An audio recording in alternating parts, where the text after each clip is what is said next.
వందనాలండి. ఈరోజు మార్చి 9 నూతన నిబంధన పరిచర్యలో స్త్రీల గురించి కొన్ని విషయాలు గుర్తు చేసుకుందాం.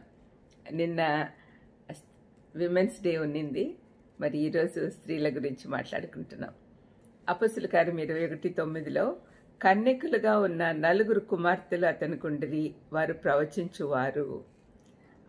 అతను అంటే ఇక్కడ ఫిలిప్పును గురించి చెప్పబడింది. ఫిలిప్ యొక్క 4 కుమార్తెలు వారందరూ ప్రవచన వరాన్ని కలిగి ఉండటం గురించి వ్రాయబడి ఉండటం బట్టి ఆది సంఘంలో స్త్రీల పరిచర్యను ప్రోత్సహించేవారు అని తెలుస్తూ ఉంది. వారు కూడా పరిశుద్ధాత్మ శక్తితో దేవుని వాక్యాన్ని బోధించేవారు. ఈ సత్యమును బలపరుస్తూ పౌలు 1 కొరింథీ 11:5లో స్త్రీలు ప్రవచింపవచ్చుననియు, కానీ ప్రవచిస్తున్నప్పుడు తల మీద ముసుగు వేసుకోవాలనియు చెప్పాడు.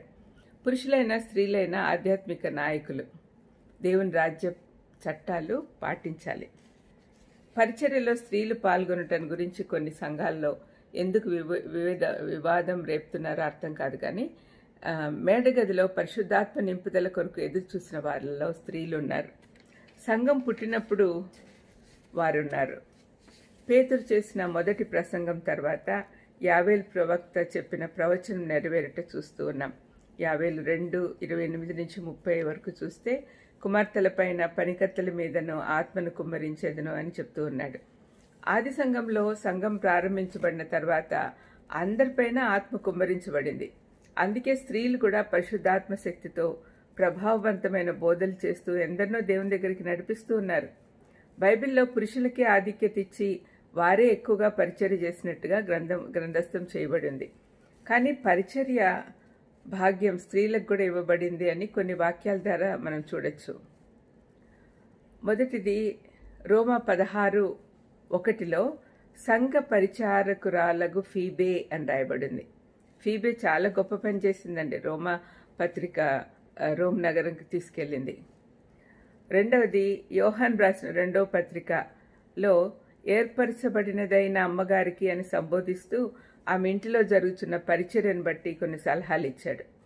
మూడవది 1 కొరింథీ 1:11లోను ఫిలిప్పీ 4:2లోను యువదీయ సుంటికే అని వారిని గురించి, వారి గృహాల్లో కొడుకునే సంఘాల గురించి వ్రాయబడింది. ఆది సంఘాల్లో స్త్రీలు పరిచర్య చేసేవారు అని స్పష్టంగా చెప్పబడింది. సంఘాలలో కొన్నిసార్లు సామర్థ్యత కలిగిన పురుషులు అందుబాటులో లేనప్పుడు పెద్ద వయసు గల స్త్రీలు వారి స్థానం తీసుకొనవచ్చును అని నా ఉద్దేశం. సువార్త అందరికీ తెలియాలి అనేది ప్రాముఖ్యం, కానీ పద్ధతులు కాదేమో అనే సంగతి దయచేసి ఆలోచించండి.